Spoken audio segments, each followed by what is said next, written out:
June 5, 1944, somewhere over the English Channel, a 28-year-old lieutenant named Frederick Fowls sat inside a rattling Sterling bomber surrounded by 200 cloth dolls.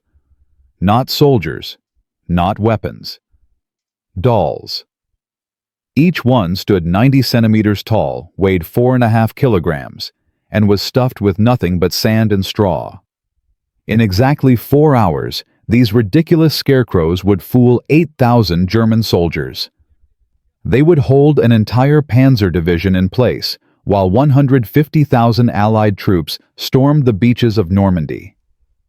And 6 men armed with gramophones and burlap puppets would spend 42 days fighting a shadow war that military historians still struggle to explain.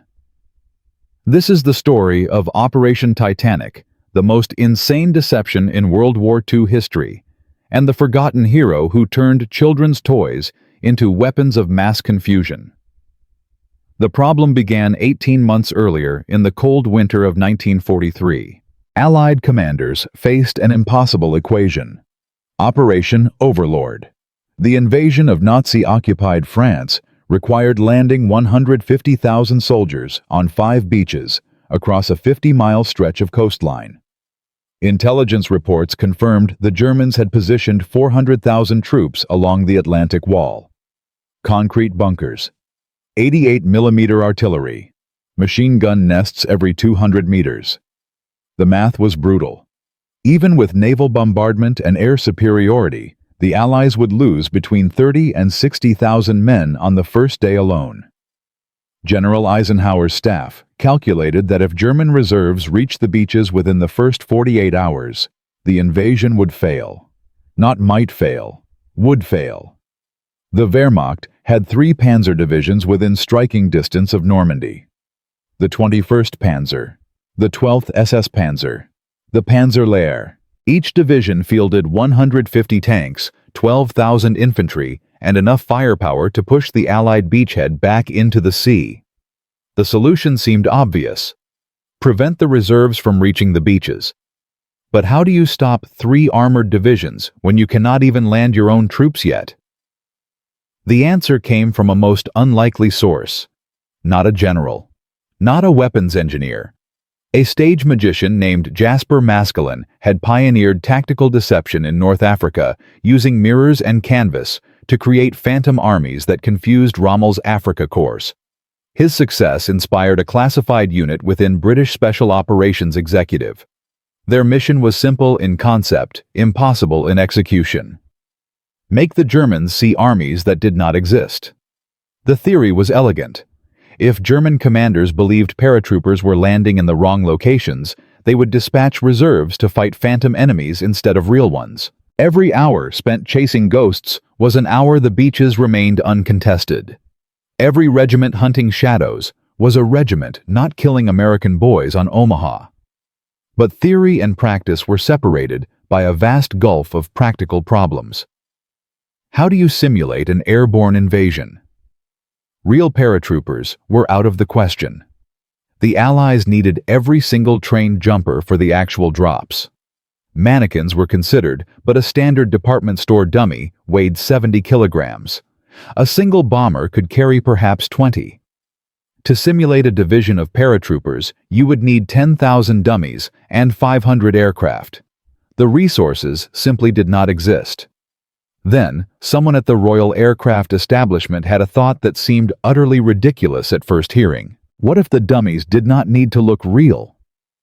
What if they only needed to look real from a distance in the dark for a few seconds?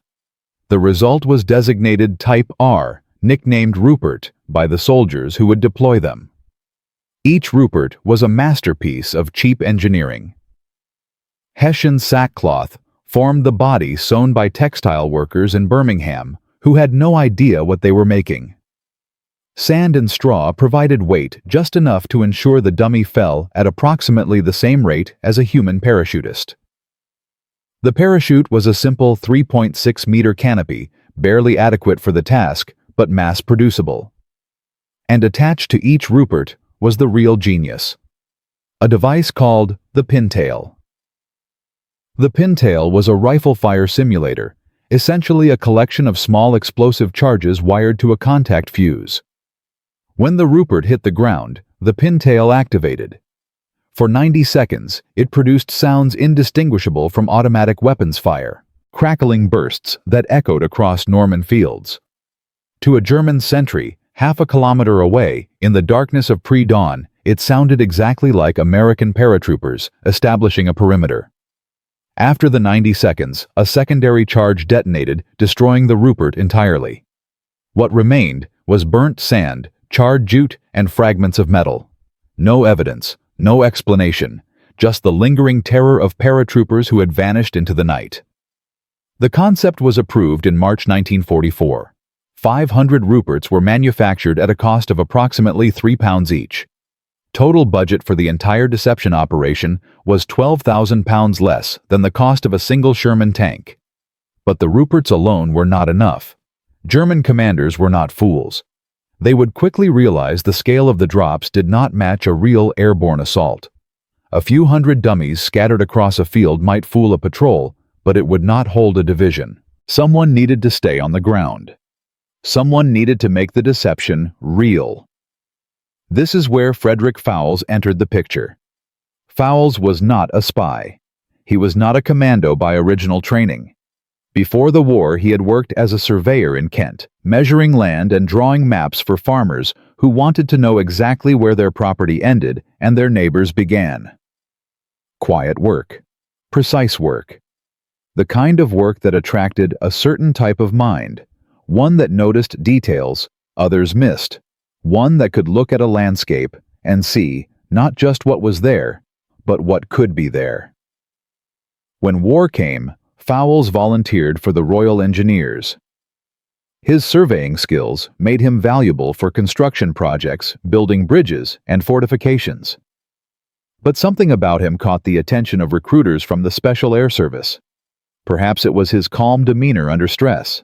Perhaps it was the way he solved problems approaching each challenge, as if it were simply a puzzle, waiting for the correct measurements. In 1943, Fowls was transferred to 1 SAS-B Squadron and began training for operations that did not officially exist. The briefing came on the night of June 4, 1944, at RAF Fairford. 23 officers sat in a room lined with maps of Normandy. A colonel whose name has never been declassified explained Operation Titanic. There would be 4 sub-operations. Titanic 1 near Isigny. Titanic 2 near Maltot. Titanic 3 would drop dummies near the actual American zones to create confusion about the main landing sites.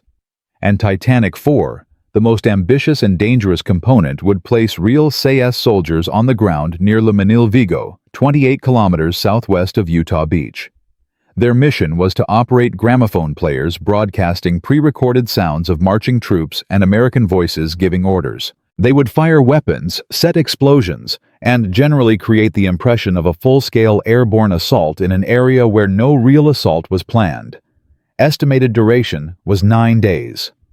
By then, American forces would have advanced inland far enough to overrun the Titanic 4 position. The 6-man team would simply wait hide and be rescued by their own side. Fowls examined the equipment. The gramophone weighed 8.2 kilograms plus batteries. The radio weighed 14.5 kilograms. Total non-combat weight per 2-man team was nearly 23 kilograms. SAS doctrine recommended carrying no more than 35 kilograms on infiltration operations. Every kilogram above that limit reduced mobility and increased the chance of detection. Fowls did the calculation that would haunt him for the next 6 weeks. If the Americans arrived in 9 days, the weight was manageable. If the Americans did not arrive in 9 days, every extra kilogram would become a burden carried across hostile territory with German patrols hunting them like animals. A flight lieutenant approached him near the aircraft. "You are jumping with dolls," he said, not quite a question. Fowls explained the logic. Germans see parachutes, they fire flares, regiments mobilize. The pilot frowned and asked what would happen if the Germans realized they were dummies. Fowles replied that the pintail simulators would fire for 90 seconds, creating enough noise to convince any patrol that a firefight was occurring. Then the charges would explode, destroying the evidence. What remained would be unidentifiable. The pilot persisted. "And you six stay on the ground, making army noises." Fowles nodded. "For 9 days. Then the Americans pass through." The pilot did not ask the obvious question. What if the Americans do not pass through in 9 days? Fowles had already asked himself that question. He had read the intelligence summaries on the 352nd Infantry Division defending the sector. Concrete bunkers. 88mm guns, 14,000 men. Utah Beach was 28 kilometers away. Omaha was 35. 9 days was optimism. At 2352 hours on June 5th, the Sterling bomber reached the drop zone. Altitude 180 meters. Airspeed 185 kilometers per hour. Full moon after rain. Visibility excellent. The Norman bocage spread below like silver patchwork under moonlight. The RAF crew began pushing Ruperts through the side door. 15 dummies per minute tumbled into the darkness, parachutes blooming white against the black sky. Last Rupert deployed at 005 on June 6th. Fowles and his 5 men jumped at 007. Freefall time was 22 seconds. Fowles hit a field of tall grass, rolled on impact, released his parachute, brought up his Sten gun, and swept 360 degrees. Darkness. Grass moving in the breeze. The sound of fabric catching air as other parachutes landed nearby. Jenkins appeared at 15 meters hand signal showing 4 fingers. 4 men accounted for. They waited 90 seconds. The 5th man never appeared. Standard attrition for night drops at low altitude. Broken ankle or off-target landing. Both common. Neither could be investigated. 6 men reduced to 5 before the operation even truly began. At 0011 hours, the first pintail detonated 240 meters north. The sound was unmistakable, rapid crackling that simulated automatic weapons fire. 8-second burst. Pause. 6-second burst. Pause. 5-second burst. Between 0012 and 0015, a cascade of simulators ignited across approximately 1 square kilometer. From a distance, it sounded exactly like a dispersed platoon establishing positions and engaging enemy contacts. Fowles timed it. 90 seconds of simulated combat. He had 90 seconds to position the gramophones before silence returned, and the deception began to crumble. Team A, consisting of Jenkins, Corporal Hewitt, and Private Morrison, moved 400 meters north and placed their gramophone behind a stone fence. Disc loaded with marching column sounds and vehicle movement. Team B, with Fowles, Sergeant Davies, and 1 private, moved 350 meters south and positioned their gramophone in a terrain depression. Disc loaded with shouted orders and rifle fire. At 0016 hours, Fowles cranked the gramophone handle. The turntable spun. The sound of 200 men marching on gravel filled the night. Volume maximum. The audio carried 800 meters on the calm air. Somewhere in Limonil Vigo, a German soldier was listening. Somewhere a German was reaching for a field telephone. Somewhere a company commander was being woken with news that would keep an entire division hunting ghosts for the next 6 weeks. But here is where the story takes its first devastating turn. Fowles had planned for 9 days. He had rations for 10. He had a radio to communicate with Allied command and receive updates on the American advance. What he did not plan for, what no one could have predicted, was that the Americans would not advance 28 kilometers in 9 days. They would not advance 28 kilometers in 20 days. The bocage, those ancient Norman hedgerows, would turn every field into a fortress and every road into a killing zone, and Frederick Fowls, along with his 4 surviving men, would find themselves trapped behind enemy lines with no food, no communication, and no hope of rescue. What happened next would transform a simple deception operation into one of the most extraordinary survival stories of World War II. In Part 2, we will follow Fowles as his radio fails. His rations run out, and the Germans begin hunting his team with dogs and helicopters. We will see how 5 exhausted SAS soldiers conducted 14 sabotage operations with nothing but wire cutters and determination. And we will witness the impossible moment when, after 42 days of running, hiding, and fighting, Fowls found himself in a drainage ditch 180 meters from American lines, surrounded by German soldiers, with a grenade rolling toward his feet. In Part 1, we watched Frederick Fowls and 5 SAS soldiers jump into Nazi-occupied France, armed with nothing but cloth dolls and gramophone players. We saw 200 Ruperts fool an entire German regiment into believing a massive airborne assault was underway.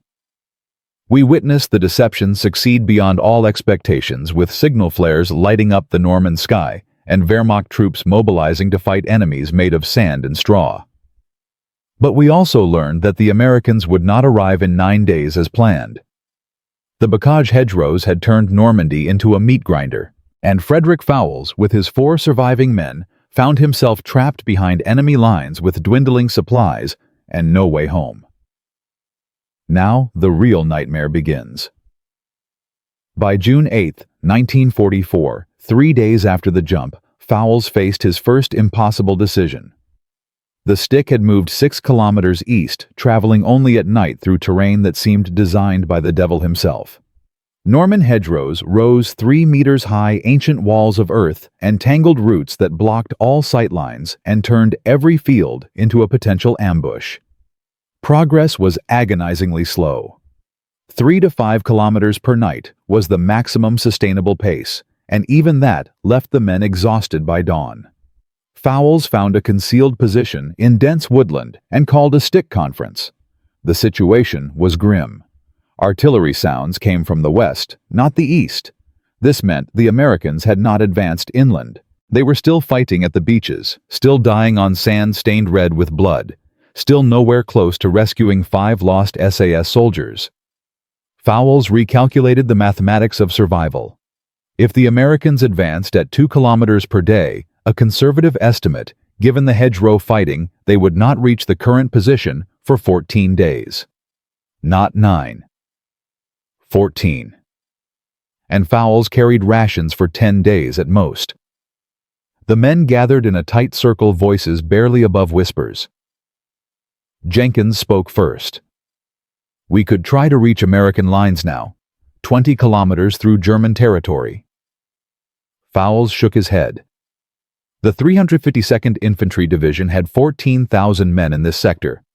Every road was patrolled. Every village had German sentries. The probability of 5 exhausted soldiers crossing 20 kilometers of hostile ground without detection was perhaps 40%. Worse odds than Russian roulette.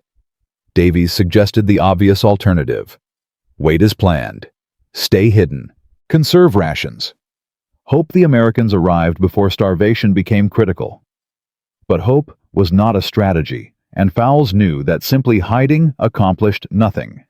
The Germans would eventually realize that the Ruperts had been a deception. They would redeploy their reserves to the beaches. Everything the dolls had achieved would be undone. Then Hewitt said something that changed everything. "What if we keep acting? What if we make them think we are still here?" Fowls understood immediately. The Ruperts had created a phantom army, but phantoms fade unless someone keeps them alive. If 5 SAS soldiers conducted sabotage operations across the sector, the Germans would have to assume the airborne force was real and still active.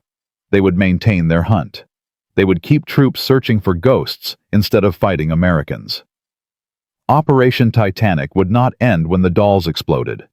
It would end when the Americans arrived or when Fowls and his men were killed. The vote was unanimous. Active operations. The first sabotage mission came on June 10th at 23:45 hours. Target was a German field telephone line connecting a command bunker to an artillery position. Fowls had identified the line during daylight reconnaissance, a single pole standing 1.8 kilometers from Les Menil-Vigo, with 3 copper wires running north to south.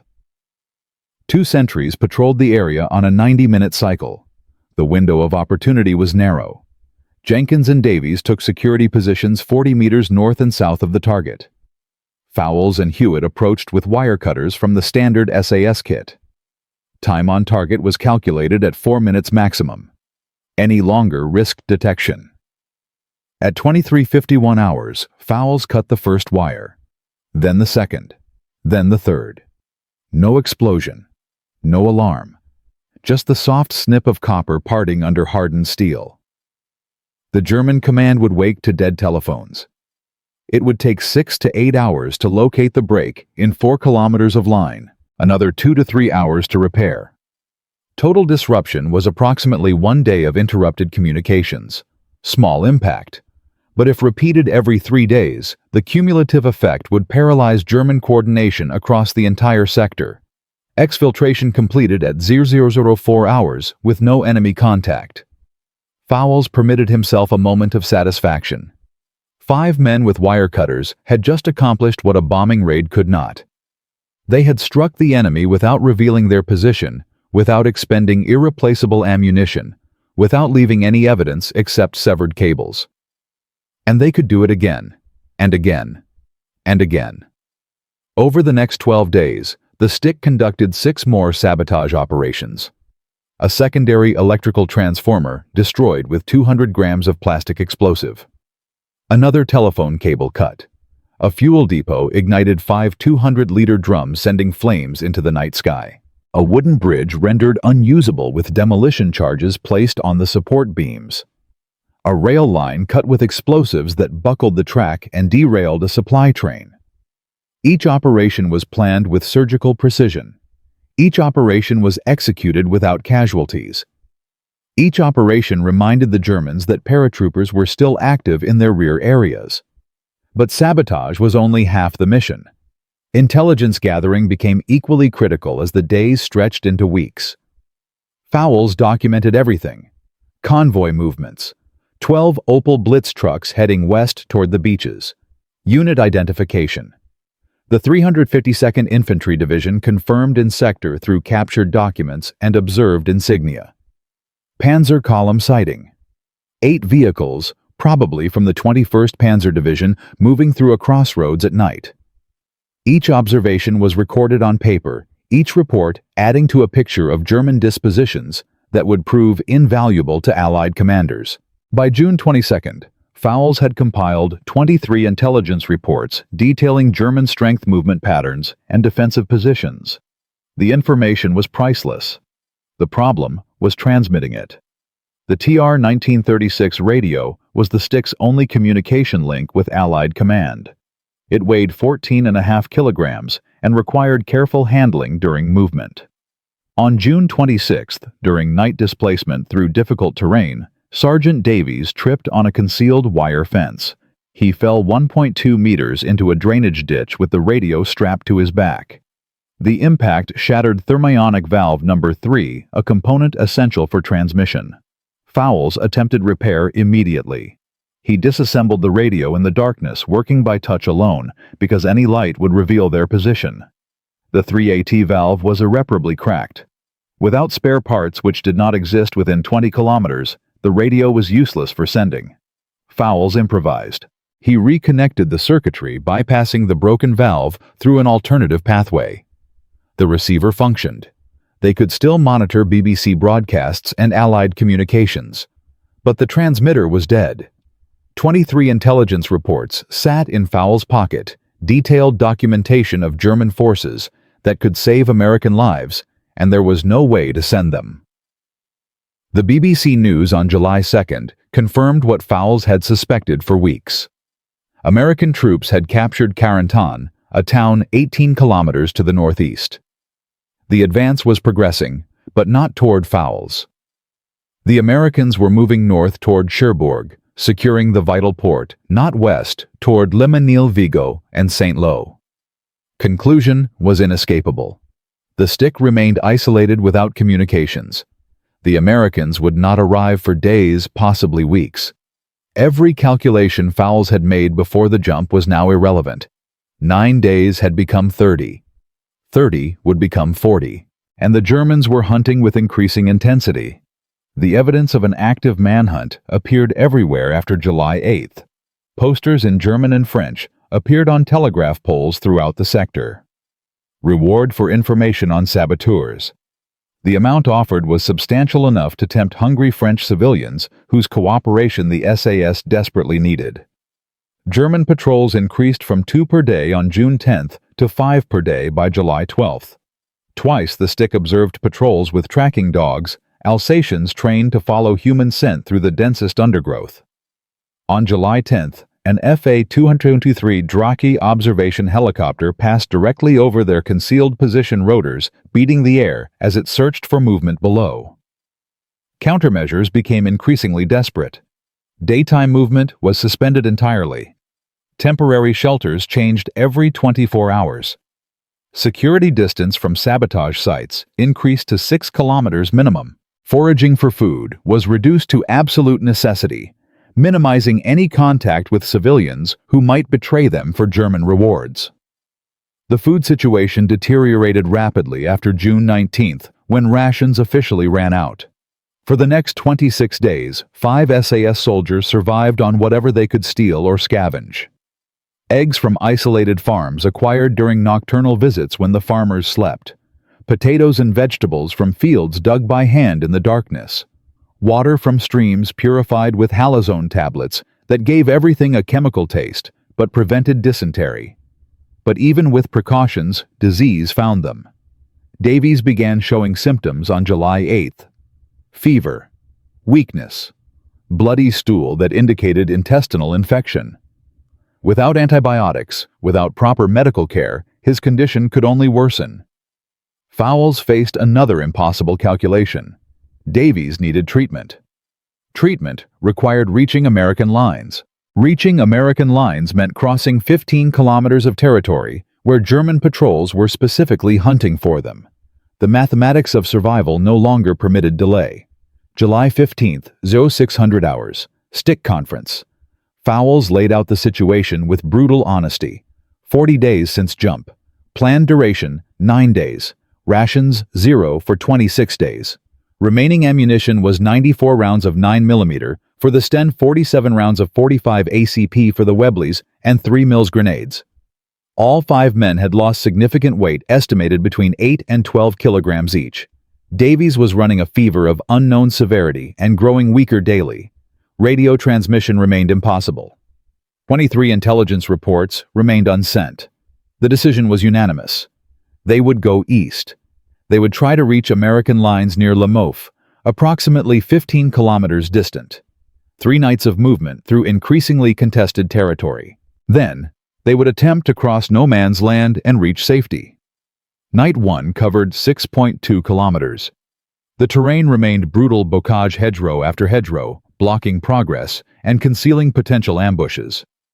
2 German patrols were spotted and avoided through patient waiting in drainage ditches until the enemy passed. Night 2 covered 5.8 kilometers. Artillery sounds increased dramatically, indicating proximity to the combat zone. Davies's condition worsened. Fever climbing, weakness forcing rest stops every 30 minutes. The stick was moving too slowly. Night 3 began at 2100 hours on July 17th. Distance to American lines was approximately 3 kilometers. Fowls could hear the distinctive sound of American weapons, the crack of M1 Garens, and the heavier thump of 30 caliber machine guns. So close. After 42 days of running, hiding, sabotaging, and starving, safety was 3 kilometers away. At 0300 hours, Fowls identified what appeared to be the American forward positions. Red tracer fire originated from a point approximately 2 kilometers distant. He made a tactical decision. Wait for dawn. Crossing no man's land in darkness risked being shot by friendly forces who would assume any movement was German. Better to wait for light advance with hands raised and identify themselves in English. At 0430 hours, Fowls selected a drainage ditch 180 meters from the last fence before no man's land. Ditch depth was 1.2 meters, providing adequate cover. Davies lay at the bottom, shaking with fever. Jenkins checked the broken radio one final time. Nothing. Hewitt counted remaining ammunition. 47 rounds, 3 grenades. The dawn would bring salvation or death. At 0437 hours, Fowls heard boots, German. The patrol was at 40 meters and closing. 8 soldiers, estimated by footfall sounds. They were moving directly toward the ditch. At 40 meters, Fowls could hear German voices clearly. At 30 meters, he could distinguish individual words he did not understand. At 20 meters, the patrol stopped. A soldier bent down and lifted something from the ground. Even in the pre-dawn darkness, Fowls recognized it. Olive green fabric, British parachute material. The fabric Jenkins had used to bandage a twisted ankle 3 days earlier and discarded yesterday. A fatal mistake. The German soldier showed the fabric to his sergeant. The sergeant's reaction was immediate. He pointed directly at the drainage ditch where 5 SAS soldiers lay frozen weapons ready, knowing they had been found. And then, the American mortars began to fall. In Part 3, we will witness the most terrifying 12 minutes in Frederick Fowls's life. We will see hand-to-hand combat in a drainage ditch, grenades exploding at arm's length, and a German soldier landing directly on top of British commandos while seeking cover from American artillery. We will learn how a single grenade changed everything, how 5 wounded men faced capture, 180 meters from freedom, and what happened to the 23 intelligence reports that could have died in that ditch. The battle for the drainage ditch lasted exactly 12 minutes. It produced 1 military cross, 3 dead Germans, 5 wounded SAS soldiers, and a story that the British military kept classified for 30 years. In Part 1, we watched Frederick Fowls jump into Nazi-occupied France with 200 cloth dolls designed to fool an entire German division. In Part 2, we followed his 42-day nightmare behind enemy lines, conducting 14 sabotage operations, while starving hunted and cut off from all communication. We left him in a drainage ditch, 180 meters from American lines, with 8 German soldiers closing in, and a piece of discarded parachute fabric that had just betrayed his position. The German sergeant pointed at the ditch. 5 exhausted SAS soldiers prepared to fight their final battle. And then the sky exploded. What happened in the next 12 minutes would determine whether Operation Titanic died in a Norman ditch or entered military history as one of the most successful deceptions ever executed. The first American mortar round landed 40 meters behind the German patrol at exactly 0438 hours. The explosion threw dirt and shrapnel in a wide arc, and the 8 Wehrmacht soldiers reacted with trained instinct. They dropped flat. They sought cover. They forgot for one critical moment about the drainage ditch they had been approaching. Fowls watched through the chaos as the second mortar landed, then the third. Then a cascade of explosions walking across the field in a pattern he recognized immediately. Walking barrage. The Americans were advancing. They were laying suppressive fire ahead of an infantry push, systematically destroying any German positions between their lines and the objective. The timing was either miraculous or catastrophic. Miraculous because it had stopped the German patrol from reaching the ditch. Catastrophic because the Americans had no idea 5 British soldiers lay directly in their bombardment zone. The German sergeant recovered first. He screamed orders that Fowls could not understand, but whose meaning was clear. The patrol split into 2 groups. 4 soldiers moved south, 4 north, executing standard Wehrmacht clearing doctrine. They were still coming for the ditch. The mortars had bought perhaps 60 seconds, nothing more. Fowls whispered to his men, "On my signal." 3 grenades. The Germans advanced through the smoke and debris. 20 meters, 15 meters, 10 meters. And then one German soldier seeking cover from a mortar that landed dangerously close jumped directly into the drainage ditch. He landed 2 meters from Jenkins. For one frozen moment, nobody moved. The German turned his head. His eyes found 5 men in British uniforms, faces blackened with camouflage weapons, pointed at his chest. His mouth opened to scream a warning. Jenkins struck first. The butt of his Sten gun connected with the German's jaw, and the soldier collapsed without making a sound. But the impact was loud enough. Above the ditch, Fowls heard German voices shouting. They knew.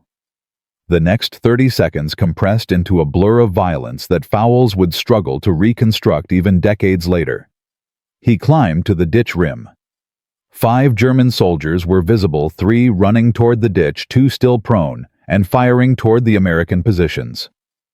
Fowls raised his Sten and squeezed the trigger. 3 rounds. 1 German fell. The Sten jammed. Magazine empty. Hewitt threw the first Mills grenade. 4-second fuse. The explosion caught 2 Germans in the open. They did not get up. Morrison threw the second grenade toward a stone wall where German soldiers had taken cover. The detonation sent fragments scything through the air. Screams followed. Then silence. Then the sound Fowls had been dreading. Engines. Heavy diesel. Coming from the west. The German half-track appeared through the morning mist at 0443 hours. Probably an SDKFZ 251, the standard Wehrmacht armored personnel carrier. Mounted on top was an MG-42 machine gun, the weapon Allied soldiers called Hitler's buzzsaw. Rate of fire was 1,200 rounds per minute, 20 rounds per second. The gunner opened fire toward the general vicinity of the ditch, and the world became a storm of dirt and metal. Fowls pressed himself flat against the ditch bottom. Rounds passed 1 meter overhead, close enough to feel the pressure wave. Davies lay unconscious now, fever and exhaustion finally overwhelming him. Jenkins was bleeding from a cut on his forehead. Hewitt screamed that he was hit shrapnel in his shoulder. The MG-42 continued firing. Fowls made the only decision available. Last grenade, now. Morrison threw the third Mills bomb in a high arc toward the half-track. The grenade landed short, but close enough. The explosion silenced the MG-42. The half-track stopped. Fowls risked looking over the rim and saw German infantry reorganizing 60 meters away. 12 to 15 soldiers forming a skirmish line. They were preparing for a final assault. Fowls had 20 rounds remaining in his Sten. 20 rounds against 15 soldiers.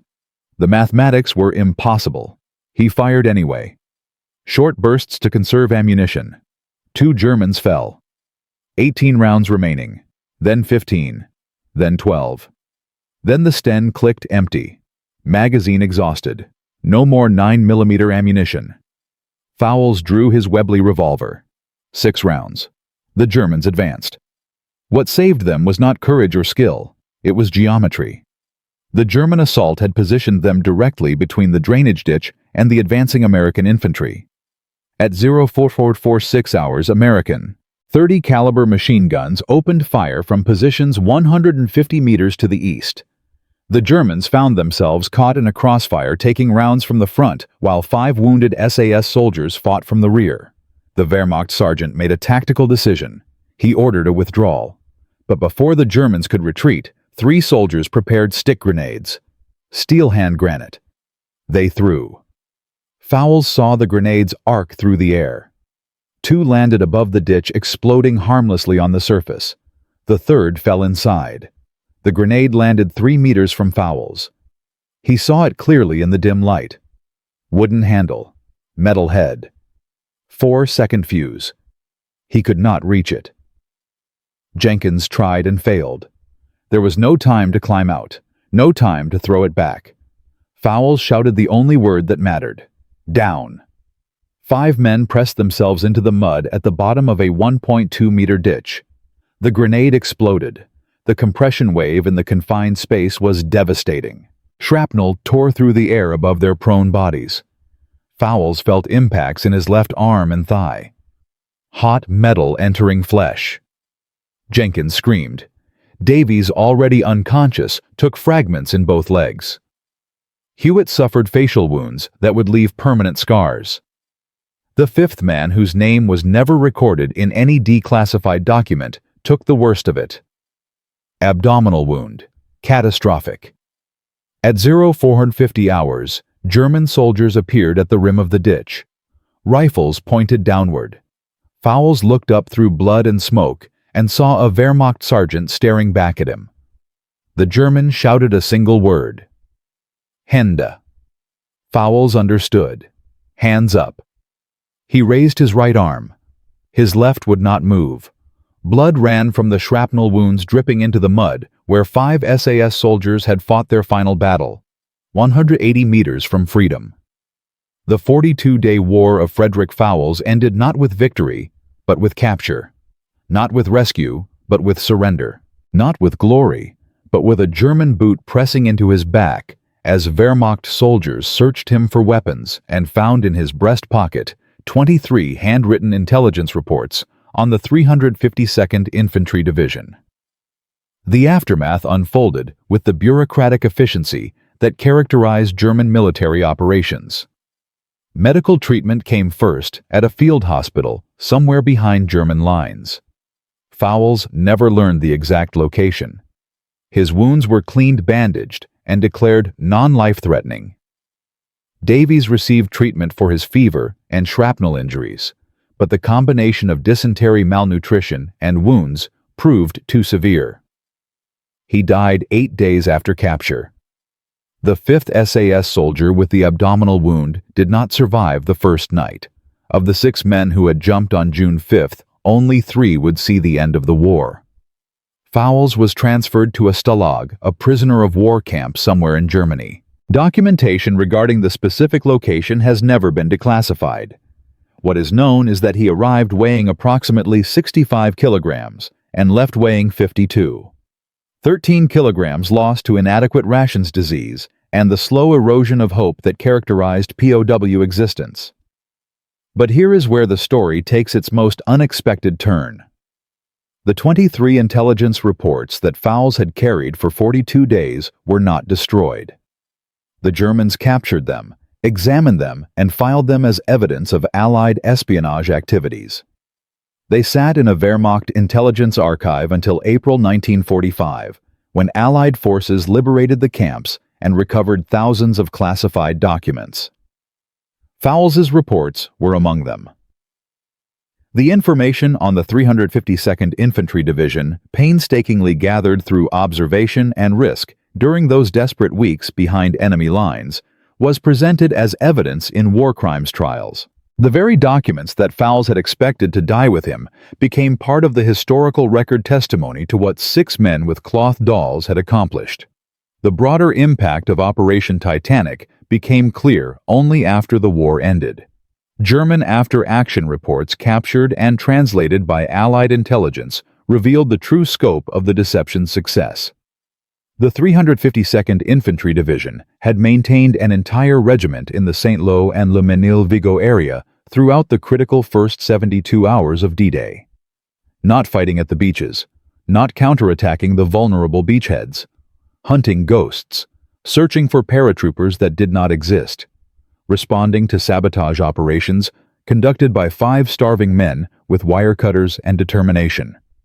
Conservative estimates placed the number of German soldiers diverted by Titanic operations between 5,000 and 8,000 during the first 3 days.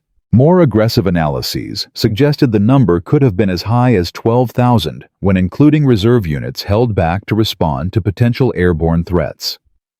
The time gained for Allied forces was measured in hours, but those hours made the difference between success and catastrophe.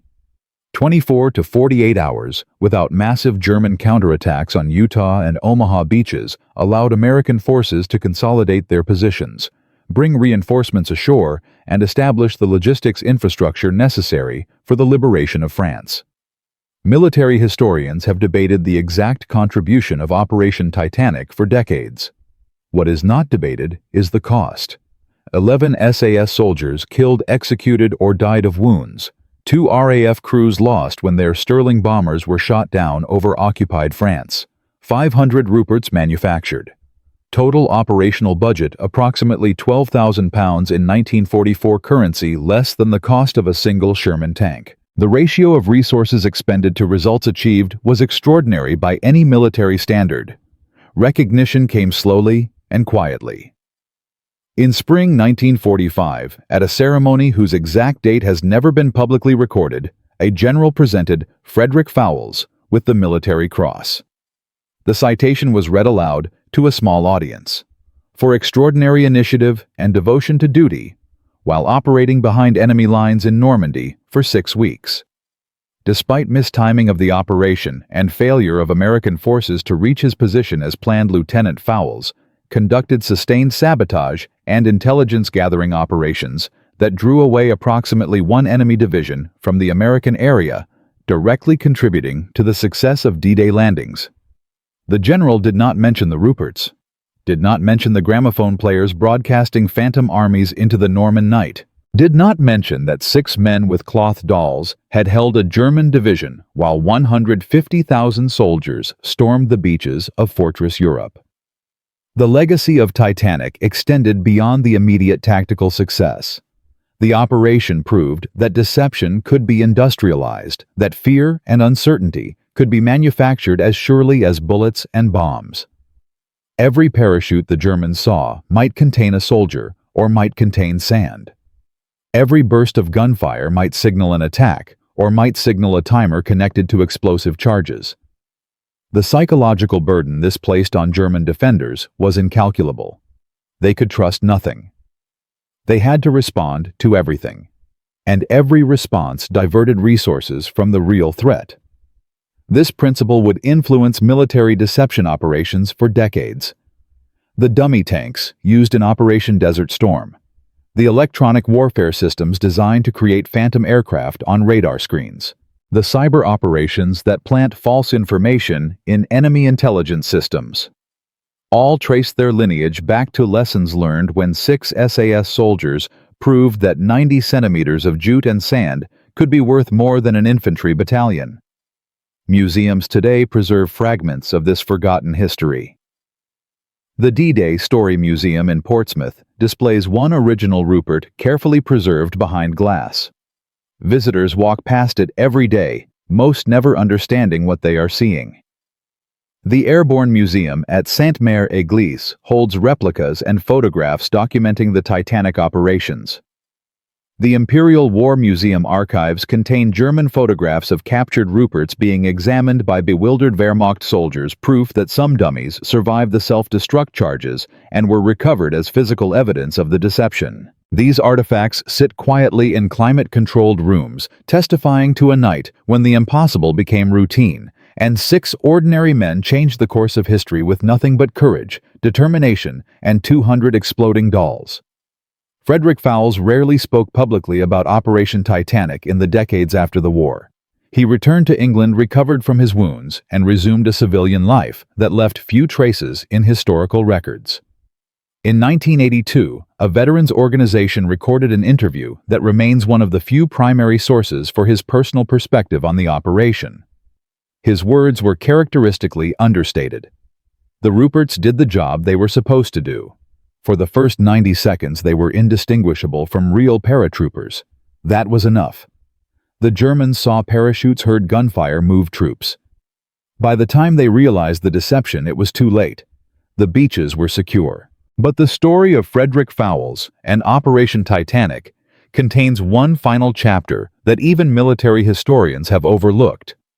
A chapter about what happens to heroes who are never recognized. About the price of secrets kept for decades. About a man who saved thousands of lives and spent 50 years unable to tell anyone how or why.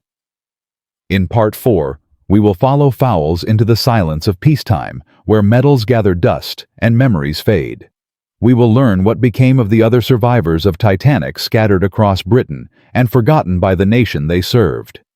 We will discover why the full story of Operation Titanic remained classified until 1994, half a century after 6 men jumped into darkness with nothing but cloth dolls and impossible courage. And we will ask the question that Frederick Fowls himself must have asked in the quiet hours of countless nights. Was it worth it? The answer, when it finally came, would surprise everyone. From a surveyor who measured farmland in Kent to a soldier who measured the boundaries between life and death in Nazi-occupied France. From 200 cloth dolls stuffed with sand to a deception that held an entire German division, while 150,000 Allied troops stormed the beaches of Normandy. From a drainage ditch 80 meters from freedom to a prisoner of war camp somewhere in the heart of the Reich. The journey of Frederick Fowls spans 42 days of impossible survival, 14 sabotage operations, 23 intelligence reports, and 1 military cross that told only a fraction of the story. But what happened after the medals were pinned and the war ended? What became of the man who proved that 90 centimeters of jute and sand could be worth more than an infantry battalion? The answer reveals something profound about how nations treat their heroes and why some stories remain buried for half a century. Because success, it turns out, sometimes comes with a price that no one talks about. Frederick James Fowls returned to England in May 1945, one of thousands of liberated prisoners streaming home from German camps. He weighed 52 kilograms, 13 less than when he was captured.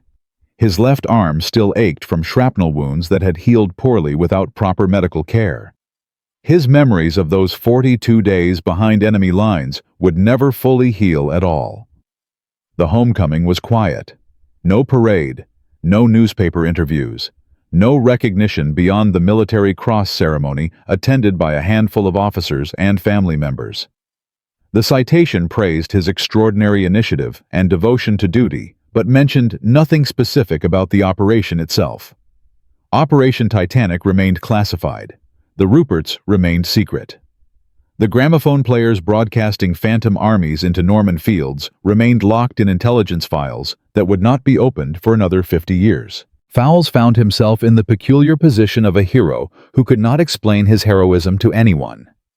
He attempted to return to surveying the quiet profession that had shaped his methodical mind before the war transformed him into something else entirely. But measuring property boundaries felt hollow after measuring the boundaries of human endurance. The precision that once satisfied him now seemed meaningless. What did it matter where one farmer's land ended and another's began when you had spent 42 days determining where life ended and death began? Fowls drifted through several jobs in the late 1940s. Records are incomplete, but fragments suggest construction work, consulting positions, brief employments that never lasted. The pattern was common among returning special operations veterans. They had been trained to operate in shadows, to trust no one to make life and death decisions in seconds. Civilian life offered no equivalent challenges, no equivalent purpose, no equivalent meaning. The other survivors of Titanic 4 fared no better. Jenkins, who had struck the German soldier in the drainage ditch with his Sten gun, returned to a working-class neighborhood in Manchester and rarely spoke of the war. Hewitt, whose facial scars served as permanent reminders of that final grenade, emigrated to Australia in 1952, seeking distance from memories that would not fade. The families of those who did not return received standard condolence letters that explained nothing about how their sons and husbands had died. Davies, who succumbed to fever and wounds 8 days after capture. The fifth man, whose name remains classified, who died from an abdominal wound in that drainage ditch. The sixth man, who vanished during the initial jump and was never found. Their sacrifices were recorded in military files and forgotten by everyone else. But the true legacy of Frederick Fowls and Operation Titanic was never about individual recognition. It was about what their desperate improvisation taught military planners for generations to come. The principles proven by Titanic operations in June 1944 would reshape military deception doctrine for the next 80 years. The insight was deceptively simple. Modern warfare is not won with firepower alone. It is won by controlling what the enemy believes. Every parachute that might contain a soldier or might contain sand forces the enemy to respond. Every burst of gunfire that might signal an attack or might signal a timer creates uncertainty. Every phantom unit that might be real or might be fabrication demands resources to investigate. The Germans had 14,000 men in the 352nd Infantry Division. They needed every one of those men at the beaches on June 6th. Instead, they spent the critical first 72 hours hunting ghosts created by 5 starving SAS soldiers with wire cutters and determination. The return on investment was staggering. £12,000 spent on Operation Titanic, 120 million pounds worth of German military resources diverted, a ratio of 1 to 10,000. Military academies began studying Titanic within months of the war's end. The British Army Staff College incorporated deception operations into its standard curriculum by 1947. The American War College followed in 1949. By 1955, NATO had established formal doctrine for what became known as military deception operations, drawing directly on lessons learned from Titanic and its sister operations. The Ruperts evolved. First-generation dummies in 1944 were crude constructions of jute and sand. Second-generation versions, developed for the Korean War, incorporated more sophisticated audio systems and improved self-destruct mechanisms. Third-generation dummies created for potential Cold War operations in Europe featured electronic countermeasures designed to fool radar systems as well as human observers. Today's military deception technology would be unrecognizable to Frederick Fowls. But every modern system traces its lineage back to that night when 200 cloth scarecrows changed the course of history. The influence extended far beyond dummy paratroopers. Operation Desert Storm in 1991 featured extensive use of inflatable tanks and aircraft designed to deceive Iraqi reconnaissance. Coalition forces created phantom divisions that existed only as radar signatures and radio traffic, forcing Saddam Hussein to defend against attacks that would never come while real forces struck from unexpected directions. The principle was identical to Titanic. Make the enemy see threats everywhere. Force them to spread their defenses thin. Strike where they are weakest while they guard against phantoms. Military analysts estimated that deception operations in Desert Storm reduced coalition casualties by 15 to 20%, roughly 1,200 American lives saved by lessons learned when 6 SAS soldiers jumped into France with cloth dolls. The legacy continued into the 21st century. Modern electronic warfare systems can create phantom aircraft on radar screens, convincing enemy air defenses that massive formations are approaching from one direction while actual strikes come from another. Cyber operations plant false information in enemy intelligence systems, making commanders doubt everything they believe they know. The technology has changed beyond recognition, but the principle remains what Frederick Fowls proved in June 1944. Uncertainty is a weapon. Fear is ammunition. And sometimes the most effective soldier is one made of sand and straw. But the deepest lessons of Operation Titanic are not about technology at all. They are about human nature, institutional resistance, and the courage required to champion ideas that everyone else considers insane. When the concept of dummy paratroopers was first proposed, senior officers dismissed it as absurd. Real soldiers, real weapons, real courage. That was how wars were won. Not with toys and tricks. The men who designed the Ruperts faced ridicule from colleagues who could not imagine that cloth and sand might accomplish what bullets could not. The men who volunteered to jump with those ridiculous dolls faced skepticism from fellow soldiers who questioned their judgment. Frederick Fowls boarded that Sterling bomber, knowing that most of the military establishment considered his mission a waste of resources at best and a suicide mission at worst. He jumped anyway. History is filled with similar examples of revolutionary ideas that were initially rejected as madness. The tank was dismissed as an impractical toy when first proposed in 1915. Aircraft carriers were considered floating targets by battleship admirals who could not imagine war fought from the sky. Radar was opposed by officers who trusted their eyes more than electronic signals. In each case, visionaries faced institutional resistance from experts who knew exactly how wars should be fought and refused to consider alternatives. In each case, the visionaries were eventually proven right, but only after tremendous struggle against systems designed to preserve the status quo. The lesson applies far beyond military history. Every organization, whether an army, a corporation, or a government, develops established ways of doing things. These established methods work well enough most of the time, but they create blind spots. They prevent people from seeing solutions that fall outside accepted categories. and they punish those who dare to suggest that everything the experts believe might be wrong. Frederick Fowls was not a military genius. He was not a strategic thinker who reshaped doctrine through brilliant analysis. He was a surveyor from Kent who said yes when others would have said no, who jumped when others would have stayed, who fought when others would have surrendered.